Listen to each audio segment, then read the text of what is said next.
Kannur Anjarakandy dental college വിദ്യാർത്ഥി നിതിൻ രാജിന്റെ മരണത്തിൽ ഇടപെട്ട് ഗവർണർ രാജേന്ദ്ര ആർലേക്കർ കോളേജ് അധികൃതർക്കെതിരെ കർശന നടപടിക്ക് ഗവർണർ ആരോഗ്യ സർവകലാശാലയ്ക്ക് നിർദ്ദേശം നൽകി. ബി.സി. മോഹനൻ കുന്നുമ്മൽ ഗവർണറുമായി കൂടിക്കാഴ്ച നടത്തുകയും ചെയ്തു. വിശദാംശങ്ങളുമായി സനിസ ചേരുന്നു. സനിസ, എങ്ങനെയാണ് ഗവർണർ ഇടപെട്ടിരിക്കുന്നത്? ഉടനടി ശക്തമായിട്ട് നടപടി വേണമെന്ന ആവശ്യം സ്വാഭാവികമായിട്ടും അദ്ദേഹവും മുന്നോട്ട് വെക്കുമല്ലോ, അല്ലേ?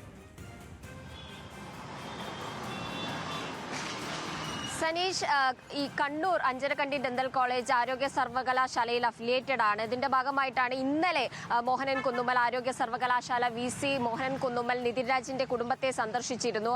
അച്ഛനോടും അമ്മയോടും സഹോദരിമാരോടും അദ്ദേഹം വിശദമായി സംസാരിച്ച് മൊഴി എടുത്തിരുന്നു. ഇതിന്റെ ഭാഗമായിട്ടാണ് ഇന്നലെ തന്നെ അദ്ദേഹം ഗവർണറെ കണ്ടത്.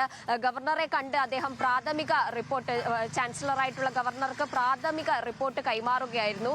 ഈ പ്രാഥമിക റിപ്പോർട്ടിന്റെ അടിസ്ഥാനത്തിലാണ് ഗവർണർ കർശന നടപടി സ്വീകരിക്കണമെന്ന നിർദ്ദേശം ആരോഗ്യ സർവകലാശാല വി.സി. കൂടിയായിട്ടുള്ള മോഹനൻ കുന്നുമ്മലിന് നൽകിയിട്ടുള്ളത്. കൂടാതെ തന്നെ ഒരു അന്വേഷണ സമിതിയെയും നിയോഗിച്ചിട്ടുണ്ട്. ഈ അന്വേഷണ സമിതി നാളെ തന്നെ കണ്ണൂർ അഞ്ചരക്കണ്ടി ഡെന്റൽ കോളേജിലേക്ക് പോകും. അവിടെ നിന്ന് മറ്റ് അധ്യാപകരുടെയും മറ്റ് വിദ്യാർത്ഥികളുടെയും അടക്കം മൊഴികളെടുക്കും. മൊഴികളെടുത്ത് ഒരു അന്തിമ റിപ്പോർട്ട് തയ്യാറാക്കും. ഈ അന്തിമ റിപ്പോർട്ടിന്റെ സാഹചര്യത്തിലായിരിക്കും കൂടുതൽ നടപടികൾ, കർശന നടപടികൾ സ്വീകരിക്കുക.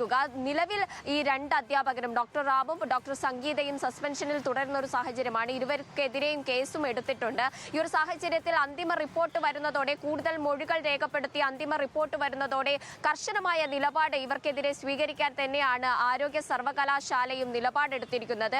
അത്രയും നീചമായിട്ടുള്ള ജാതി അധിക്ഷേപം അടക്കം ക്ലാസ് മുറിയിൽ നടത്തിയ ഒരു വിദ്യാർത്ഥിയുടെ ജീവൻ ഇല്ലാതാവുന്നതിലേക്ക് അടക്കം എത്തിച്ച രണ്ട് അധ്യാപകരാണ് ഇവരെന്നതിൽ ഒരു വ്യക്തത വന്ന ഒരു സാഹചര്യം കൂടി നിലവിലുണ്ട്. ആ ഒരു സാഹചര്യത്തിൽ കർശന നിലപാടെടുക്കുകയല്ലാതെ, നടപടിയെടുക്കുകയല്ലാതെ മറ്റൊരു നിലപാട് ഈ ആരോഗ്യ സർവകലാശാലയ്ക്ക് ഇല്ല എന്ന് തന്നെ പറയണം. സനീഷ്, ശരി, നന്ദി സനിസ വിവരങ്ങൾക്ക്. എന്തായാലും ഗവർണർ അടക്കമുള്ള ആളുകൾ കൂടെ ഇടപെടുകയാണ്. അവരവർക്കാവും വിധത്തിലെല്ലാം ഇതിൽ ഇടപെട്ടുകൊണ്ട് നീതി ആ കുടുംബത്തിന് നേടിക്കൊടുക്കാനുള്ള ശ്രമത്തിലാണ് എല്ലാവരും.